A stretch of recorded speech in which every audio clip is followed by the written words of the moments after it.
Hey nerds, Farmer Jesse here. Welcome to Growers Daily, your daily dose of ecological farming insight. It is Wednesday, August 13th, 2025, and today we have a fun treat for you as I am joined by my buddy Nathan Rutz of Tilth Soil to talk about, well, quite a lot of things actually, about how their compost business works on the collection side. And by collection, I mean food scraps.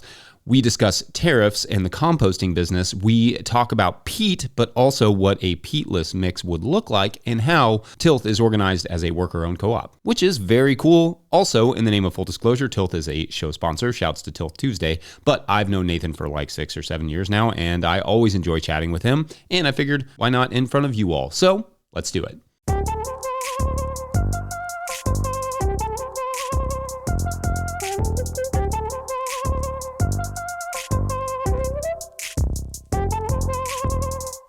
Nathan Rutz, welcome to Growers Daily. So glad to be here, Jesse. Thanks for having me.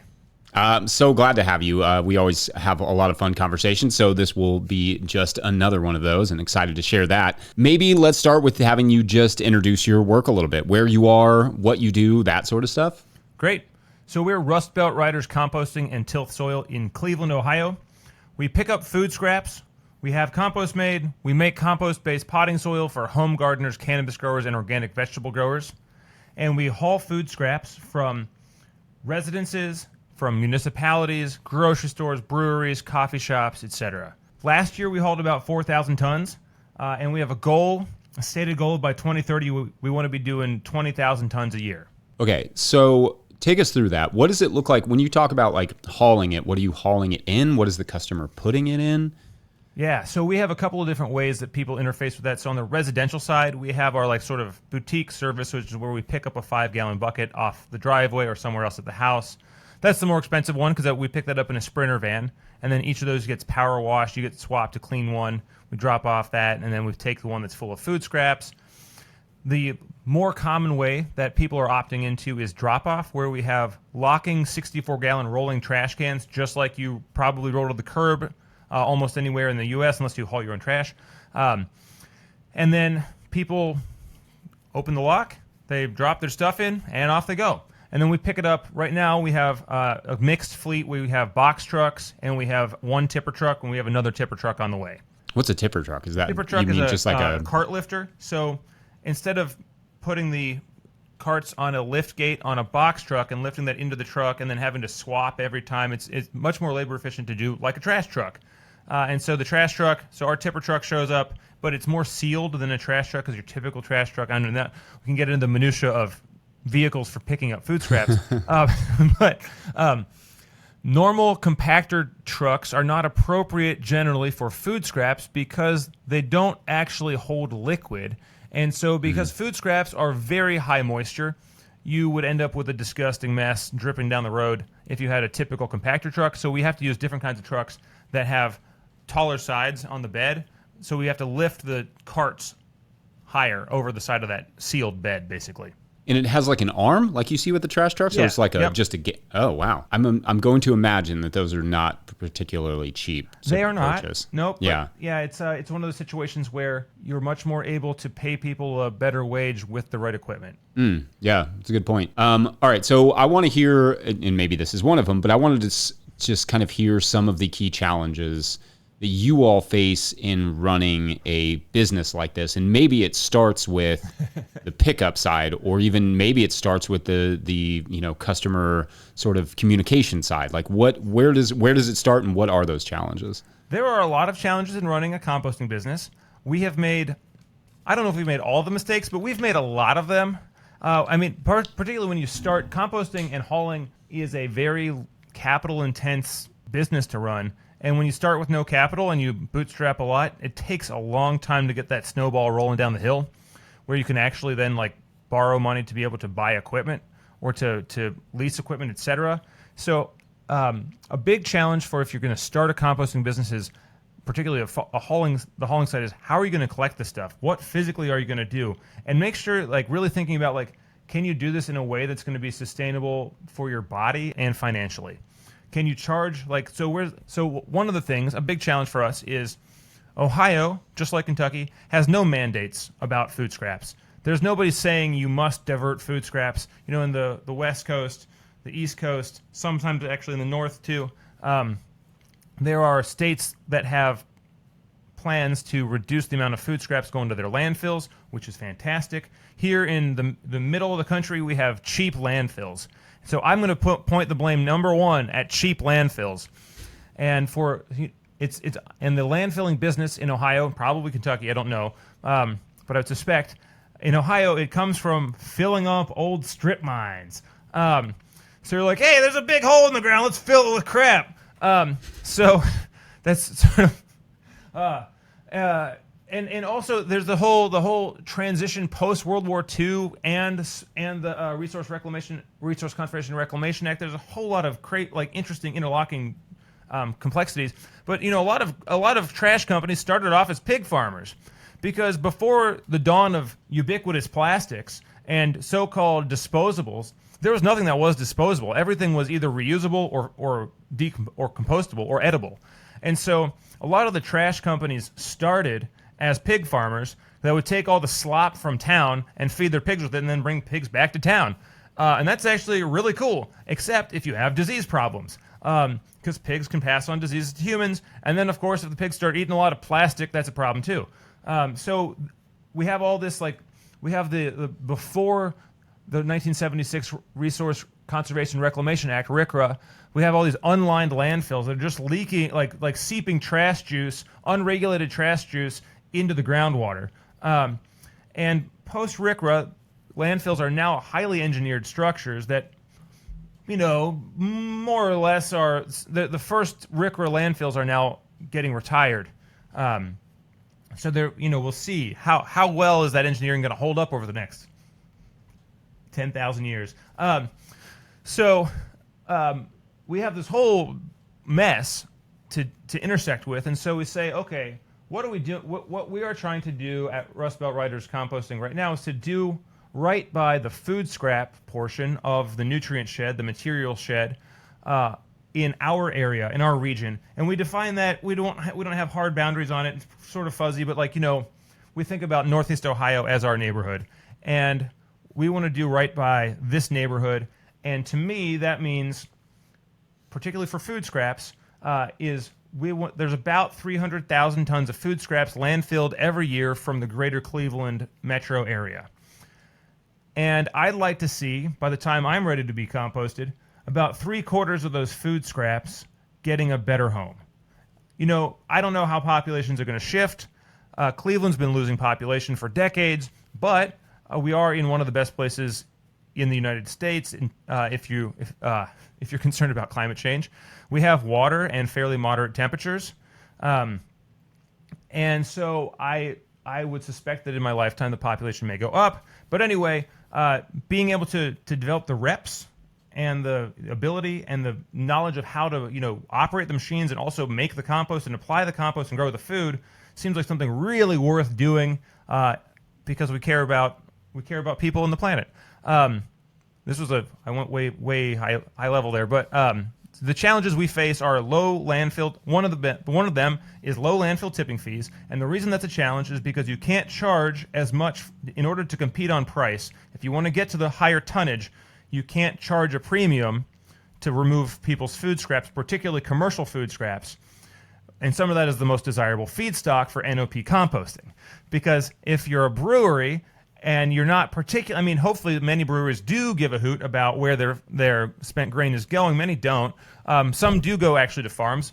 But if you don't give a hoot, you're just going to go with a low-cost option. Right now, the low-cost option is landfills. So to compete on price, to get to the goal of actually taking care of our ecoregion, our biome here in the Southern Great Lakes, we need to get to a much higher level of diversion. But in order to get to a much higher level of diversion, we have to be able to compete on price with landfills, or crank the price up on landfills.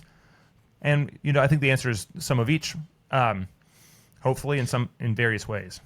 So that in other words, in some ways, like one of your biggest limiting factors is your access to the feedstocks and I'm assuming more or less like nitrogenous feedstocks, because I would assume that you can probably get more wood chips than you can food scraps and brewery waste and that sort of stuff. Yeah, so that's an interesting question. I mean, at the moment, there's a dual challenge of we don't even have the capacity. If all of a sudden everybody was ready to pay for food scrap removal, there's nowhere to take it. So building composting infrastructure, it's a chicken and egg sort of thing, where the feedstock is out there. We know a lot of the places that have it. We know the price-ish that we need to get to for them to send it to us instead of to the dump. But right now, we don't have the capacity to take that stuff. So to that end, we are working on opening a new composting facility here in the city of Cleveland. We've got a lot of cool stuff going on. There's a 6-acre industrial parcel that the city of Cleveland has voted to lease us for 30 years in order to build a composting facility. Yeah, we're going to try to build a really cool aerated static pile system, hopefully with some heat recovery built in. Try to do it as right as humanly possible because it is in the city, and other composting facilities in cities in Ohio have gotten shut down for stinking up the neighborhood, and we are unwilling to do that. Yeah. We shan't. Right. We'll probably touch on some more of these, key challenges as we go through the rest of this conversation, but we're going to take a quick break, and when we come back, tariffs in the compost industry, BRB. Farmer Claire Coleman here from the Winter Growers Podcast. Did you know that I also founded Real Farmer Care, a nonprofit that supports farmer well-being? From my own experiences farming, I knew firsthand that this type of support was missing from ag, so I decided to do something about it. As of today, there are over 500 farmer recipients of a $100 self-care award, with more applying daily. If you'd like to help, each $100 donated supports one new farmer. Visit realfarmercare.com to donate and learn more. Again, that's realfarmercare.com. All right, so we had a Patreon question come in, Nathan, that was, I think at this point, a few months back, but that was from Patreon member Kyle Putnam, and Kyle Putnam just wrote, peat plus tariffs. So in the composting world, are there things, and it could be peat or it could be other things, that tariffs have interrupted for you all yet, or that you can foresee? Mostly we've been made nervous about tariffs more than actually had them impact us. So the nervousness has been around peat, especially because in our potting soil we do use peat. Happy to go on a nice long digression about peat someday. The Canadian Magnum Peat Association managed to hold off tariffs on peat to the U.S. So nobody's paying tariffs on peat from Canada to the U.S. Maybe from other countries. There is some, I know there's like peat brought in from Latvia occasionally and the Baltic states, but Canadian peat, there's no tariffs on it currently. One issue, there is a fair amount of international trade in composting equipment. That's really on the larger scale, like where we want to get to. So a lot of that stuff may be tariffed, but we haven't run into that specifically yet. I'm kind of curious if you would kind of talk a little bit about peat, because this is something that comes up when we talk about potting soils, when we talk about sustainability and those sort of things. Like, as a company who uses this product, like, how do you all think about this or talk about it? So we think about peat frequently and where it comes from and what it is and the scale of its extraction. And so right now, why do we use peat? We use peat because there's nothing else like it. There is no replacement for peat currently. So what does peat have going for it? If you want to use compost in a potting soil, compost is generally neutral or a little bit basic. So you need something that's going to balance it on a pH, on an acidity scale, and peat moss does that. Also in potting mix, you want it to be loose and light, but you also want it to hold water. Peat also does that. You also want it to not cost $1 zillion. Peat also does that. So you have the acidity, you have the physical properties that a good quality peat has that is really desirable in a potting soil. You have a price, you have a well-developed market that exists. You also don't want it to be horrific for the environment. Another consideration for potting soil is you also don't want it to have a nitrogen draw. So there are some products that suck that are, because they're fresher carbon, they're not pickled like peat is, like wood fiber products are a really cool thing that I'm interested in using and playing with, particularly maybe for replacing perlite, but those do have some nitrogen draw, and so that then increases the amount of additional nitrogen that you have to put in your potting mix to balance that out. So the sustainability of peat is an important topic and one to not shy away from as a potting soil maker. So in most of the criticism of the use of peat comes from the British Islands, where peat has been over-harvested for over 1,000 years, largely for power, for heat. And so there are actually still, as I understand it, a few peat-burning power plants. So the amount of peat being sucked up for energy is way more than is used in horticulture. But so if you're in, if you're in the British Islands or you're in Western Europe, where most of the peat has been depleted by civilization over the last 2,000 years. Yes, I get it. You're like, yes, using more peat seems like a bad idea. In Canada, my best understanding is that the peatlands of Canada are incredibly vast, and that 0.03% or so of the peatlands of Canada are harvested for horticultural use.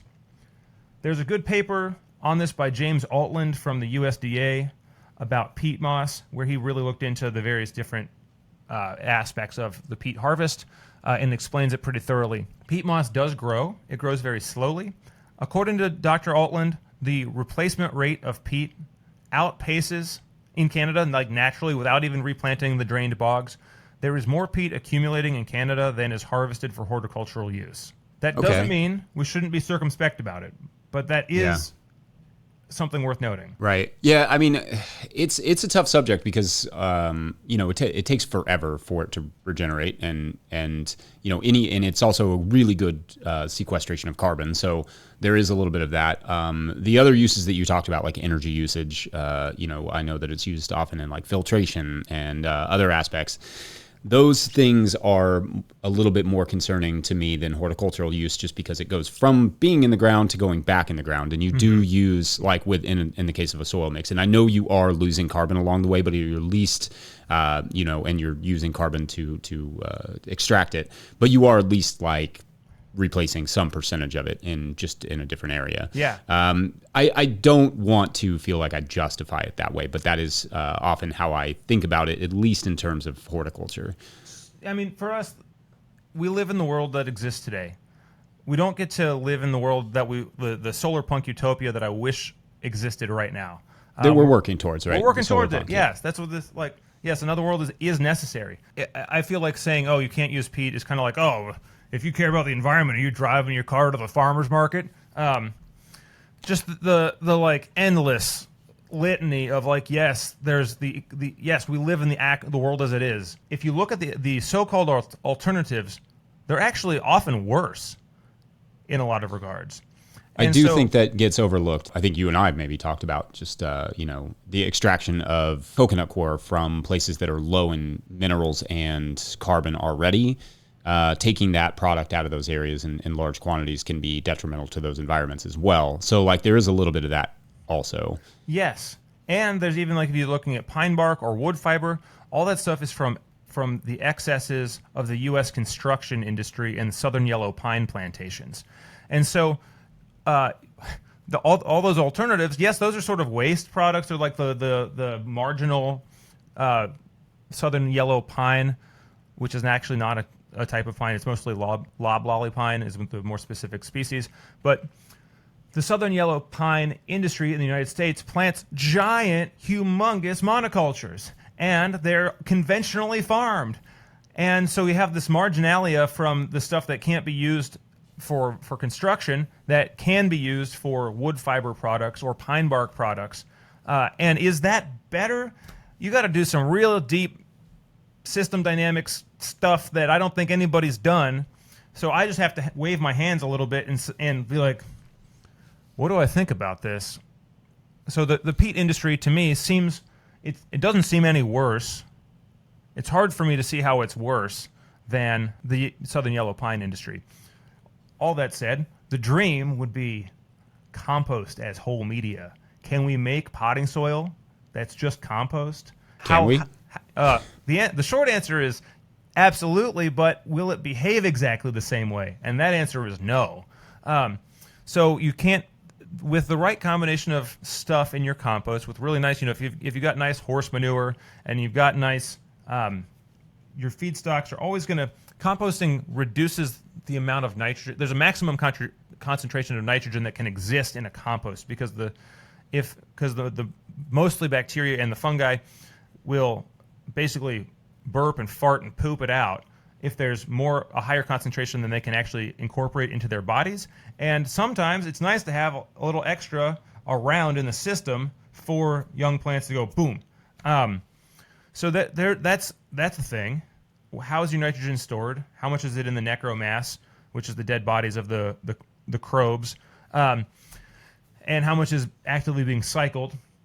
And how much is like bound to other things? So, but the dream being a potting soil or a seedling media that is compost. Maybe it's some biochar, and maybe we're doing weird things like planting cover crops in windrows of compost with different root architectures that once we terminate those cover crops, then we leave the roots in and somehow we shred the mix just right to preserve that porosity, and we use it within 6 months or 3 months or something so that the roots haven't fully decomposed, so you have some of that loft. So anyway, that's the Solar Punk Utopia version of potting soil. I like it. I think that I hope to see you all trialing some of these things, because I'd be down to trial them with you if you want me to try some veggies on them. I do. I tried a teeny weeny, just like playing with it last year, and I haven't. We're not at a place to be able to really trial this at any kind of reasonable scale, but that is coming soon with the new site. Cool. Well, that's all very interesting stuff, and we're going to take one more quick break, and when we come back, we're going to talk about one of the fascinating aspects we somehow have not mentioned about Tilth Soil, the cooperative part. So, be right back. Today's episode is brought to you by Farmhand. We know it's peak season, you're busy, but the messages you send now are what drive renewals later. That's why Farmhand is offering free instant access to their farmer-built newsletter builder. No demos, no setup fees, just drop your logo, upload your list, and start sending farm-branded emails that boost sales, engage members, and save you hours each week. Get free access today at farmhand.partners/no-till. That's farmhand.partners/no-till. All right, back to the show. All right. So, Nathan, one of the cool things about Tilth Soil is the sort of worker-owned cooperative aspect. Can you first say, maybe there's going to be people who don't know what a worker-owned cooperative is, so maybe start there and then talk about what that looks like in terms of a composting company. Yeah, so a worker-owned cooperative is a business where the workers are the owners. And at Rust Belt Riders, we have equal ownership. We have 14 equal owners currently, and there's a path to ownership after 2,000 hours of work at the business. And that means then you have the opportunity to pick up the weight with the rest of us and have to make heavy decisions. And an owner, so in the years in which we are profitable enough, there are extra dividends, patronage dividends, that are distributed to worker owners, so that's a benefit. And there's also the benefit of being the folks that are legally responsible to, like, you get to make the decisions. We strive to have a democratic workplace anyway, like for everybody, so that the people doing the work are able to impact the way that the work is done, even if you're not an owner. But we are a worker-owned cooperative in that we have one worker, one vote as owners, so that we, in business decisions like, are we going to open a new compost site? These are the people that vote on it. It's not one person that says, yes, this is where we're going exactly. It's these 14 people discussing it and making choices together. And the hope, the promise of the worker co-op is equity, and also the harnessing of, like, if we're yoked together, can we go places with more vigor and than if we're not yoked together? And can each person's sort of unique brilliance be better expressed when there is commitment to the whole thing in an ownership sense? And I think the answer is yes. It's also very challenging because almost none of us, probably listening or at Rust Belt, grew up in contexts where there is so much attempt, however many warts we have, but so much attempt at doing things in a collaborative manner. And so the unlearning of top-down command and control expectations is really challenging. We have incurred a lot of cost in terms of having meetings, because there isn't like you go to this person, they make all the decisions. That's quick. But we think the hope here is to do something durable and good. And we think that doing this in this way is more durable and good than doing it the normal way. I'm on our soccer board, and this is going to be somewhat relative, but I'm on our soccer board. There is a hierarchy there, but there's also every decision kind of has to run through the board. So when you're in a situation with a cooperative, in this particular instance, there is no particular leader to the company? How does that There is structure. People are Okay. elected to roles. It's not Okay. totally flat where there's like every decision is made by everyone. That is not the case. So we have scopes of work, and there are people that are the lead in those scopes of work, and there's a person that's the whole organization lead who is elected, and we have the worker owners who own the business, and the worker owners elect a board, and then the board is like responsible for the governance decisions, and the board sort of endorses or chooses the organizational structure, and then we fill in the roles in this structure. And so there is hierarchy, there is like communication, there's shape to it. Inside of the cell there are different parts. There's different parts of the body, and the different parts of the body have different the organelles have different functions, and they interrelate in different ways, and they function internally a little bit differently, but they are distinct, but they are within the cell. So you basically have people who have different roles. Yes. It would be Okay, I got it. No, that's fair. Did Rust Belt / Tilth, did you all start out as a co-op, or was that a later decision? It was a decision from the very start, but at the very beginning it was a 50-50 LLC between Michael and Dan, who started it on bikes 11 years ago, and we acted as a co-op for many, many years. I came on as like the person wackily inclined toward compost and communing with the microbes. But so we formally became a worker-owned cooperative on December 27th, 2021. So there was a legal transition. And so there's this saying in co-ops that if you've met one co-op, you've met one co-op, because they're all very different. I'm sure there are some archetypes that they fall into, but we didn't change entities. We worked with the co-op attorney to put cooperative bylaws into an LLC, which is possible in Ohio. Every state's a little bit different. Some states have specific co-op structures that have specific benefits to them. For us, that doesn't exist. So we're an LLC that has cooperative bylaws as our governing structure. Interesting. I wonder if, I guess I wasn't really, I thought they always had to be, like there was like a specific registration for co-ops. So that's kind of cool to know that like an LLC could evolve, I suppose, and a dual partnership LLC could evolve into something like a cooperative if they, in a situation like you have great workers and you're like, I'd like to do more for them. They are really bought in already. Like that sense of propriety is really hard to find. And so maybe bringing them on as an owner could be, an option for them. Like, does that resonate in terms of, when you have these employees who are willing to do all this work for you, just being like, I want you to stay around. Yeah, absolutely. There's that. And also it's the decentering of the decentering of the entrepreneur. We have these myths about like, entrepreneurs are these like magical people that create things, and the whole world revolves around these great people. Whereas I think the real world, all things depend on all things, and so the idea that we're going to decenter the ego of this person is the founder and they are the thing that drives this boat.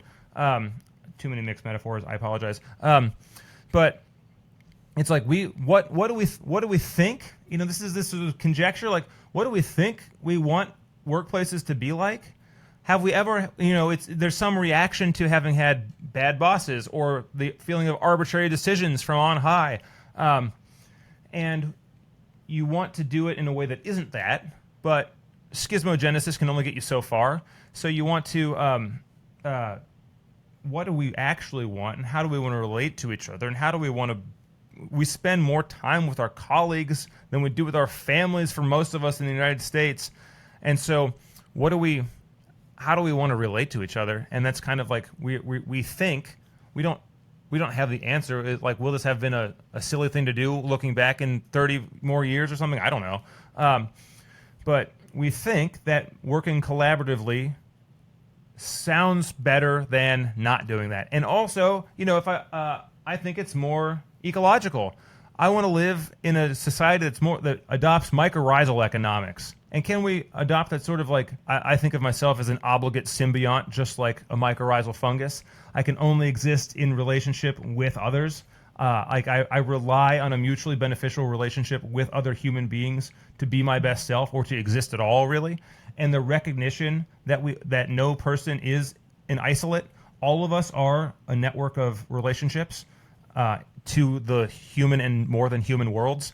And so we're trying to inhabit that in the structure of our workplace. I feel that. And I also think in a less metaphorical sense, I think we've all been in a situation at a workplace where we're like, we like it here. We like the people that we deal with. We like the environment.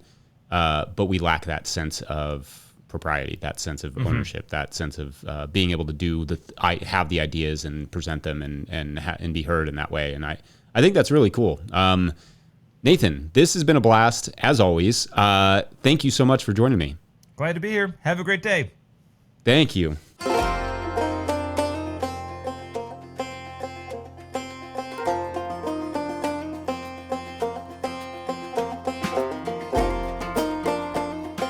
All right, I hope you all enjoyed that episode. You can learn more about Nathan and Tilth Soil at tilthsoil.com or follow them on the gram or wherever you follow stuff. Let us know, Patreon members, in that August show thread, who are some people or types of people who you would like to hear from.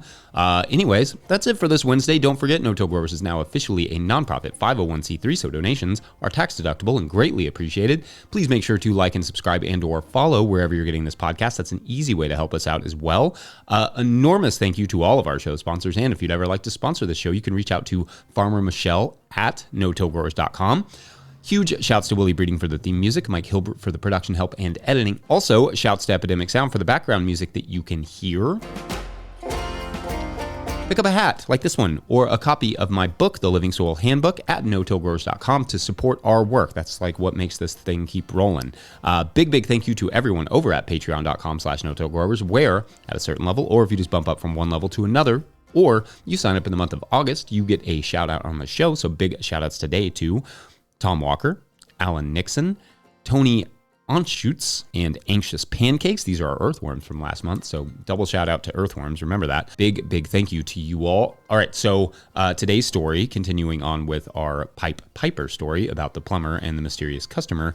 Anyway, so Zeke, the plumber, finally gets to the lab where the scientist was reluctant to take him and starts to look into the clog. The water is not draining away, so he simply tries to snake it. The scientist tells him he already tried that and it didn't work, but Zeke assures him, the snake that Zeke uses is industrial, and so Zeke starts to run the snake into the pipes using this special drill, and it just stops. Zeke thinks, okay, this is going to be a big job. And then suddenly the drill is yanked out of Zeke's hand and smashes into the drain. The scientist says, see, that's what happened to me. And Zeke stands there stunned. This is nothing like anything Zeke has ever seen, and says, I'm afraid this is no ordinary drain clog. So what's actually happening here? That is for tomorrow on the Piper. I'm just going to keep with that one. I like that. Anyway, thanks for watching and or listening. We'll see you then. Bye.